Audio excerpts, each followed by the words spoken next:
পুলিশেরা না তাকে সাহায্য করেছে, এটা পুলিশের ভুল ধারণা। পুলিশের উচিত হবে অঞ্চল সভাপতি, ব্লক সভাপতি। সোমবার দুপুর 2:30টায় মন্তেশ্বর বিধানসভার বোহারে তৃণমূলের উদ্যোগে 21শে জুলাইকে কেন্দ্র করে একটি আলোচনা সভার আয়োজন। উপস্থিত মন্ত্রী। পূর্ব বর্ধমান জেলার মন্তেশ্বর বিধানসভার বোহারের একটি অনুষ্ঠান বাড়ির দৃশ্য। তৃণমূল কংগ্রেসের পক্ষ থেকে এদিন একটি আলোচনা সভার আয়োজন করা হয়। মন্ত্রীর উপস্থিতিতে 21শে জুলাই প্রস্তুতিমূলক আলোচনা করার পাশাপাশি বিভিন্ন জায়গায় বিজয় মিছিল করতে দলীয় কর্মীদের বারণ করে দেন বিধায়ক তথা রাজ্যের মন্ত্রী বলে জানা গেছে। তিনি জানিয়েছেন, ঊর্ধ্বতন নেতৃত্বের পক্ষ থেকে এমনটাই নির্দেশ রয়েছে। পাশাপাশি স্থানীয় বিদ্যালয়গুলিতে পঠন পাঠন ঠিকঠাক হচ্ছে কিনা সেই বিষয়ে খোঁজ নেওয়ার কথাও বলেন অঞ্চল নেতৃত্বদের। দলীয় কার্যক্রমে একাধিক বিষয় নিয়ে এদিনের এই আলোচনা সভায় আলোচনা করেন রাজ্যের গ্রন্থাগার মন্ত্রী সিদ্দিকুল্লাহ চৌধুরী।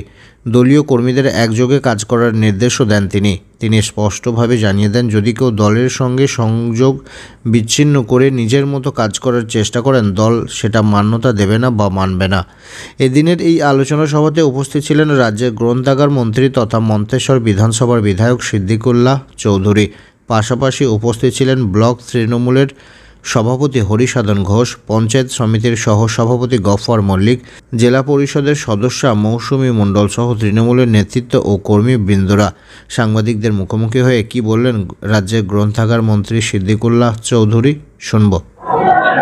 প্রতিটি অঞ্চলের অঞ্চল সভাপতি, অঞ্চল প্রধান, জেলা পরিষদের সদস্য এবং বিশেষ বিশেষ বুথ কমিটিদের নিয়ে আমরা বসেছি।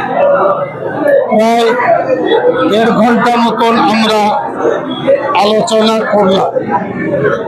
21শে জুলাই তার প্রস্তুতি পর্ব নিয়ে ইতিপূর্বে মিটিং হয়েছিল। আজকে আবার রিপিট করলাম যাতে প্রচুর সংখ্যায় দলীয় কর্মীরা কলকাতায় যেতে পারে। আলোচনায় উঠে এসেছে প্রতিটি অঞ্চলের কাছে ভারতবর্ষের সংবিধান, ইংরাজি মূল কপি এবং তার বাংলা অনুবাদ থাকা প্রয়োজন। রাজ্যের কি অধিকার, মৌলিক অধিকারটা কি, একটা সম্যক ধারণা থাকা ভালো।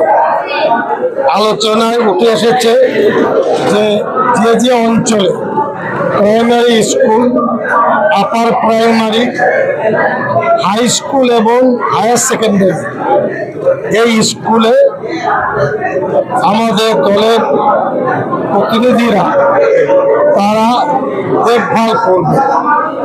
অনেক স্কুলের হয়তো দেখা যাচ্ছে জানালালে অথবা চলার পথে জল জমে আছে, স্কুল ছেলেমেয়েরা পড়তে আসে না।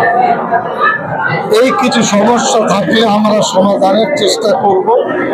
আমরা ইআই এবং বিডিও এসডিওর কাছে এর সমাধানের জন্য অনুরোধ জানাব। পড়াশোনা যেন ছেলেমেয়েরা করতে পারে, সরকার যেভাবে সাহায্য করছে সেখানে যেন কোনো খামতি না থাকে। আলোচনায় উঠে এসেছে যে কোনো ধরনের উচ্ছৃঙ্খলতা চলবে না। প্রভাত হয়ে কেউ বা কারা বিজয় মিছিল বের করেছে, পুলিশেরা না তাকে সাহায্য করেছে, এটা পুলিশের ভুল ধারণা।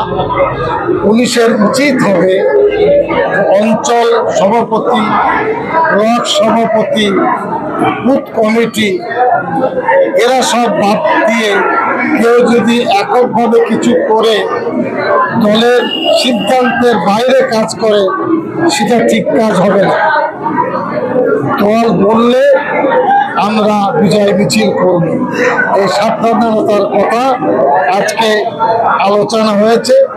প্রতি 15 দিন অন্তর অঞ্চল কমিটি মিটিং করবে, কাউকে বাদ দেওয়ার প্রশ্ন নয়, সকলকে নিয়ে আমরা কাজ করব এবং কেউ যদি দূরে সরতে চায় ভাই বন্ধু হিসাবে তাদেরকে আপন করার চেষ্টা করব। এই সমস্ত আলোচনা আজকে দীর্ঘক্ষণ আমরা করছি।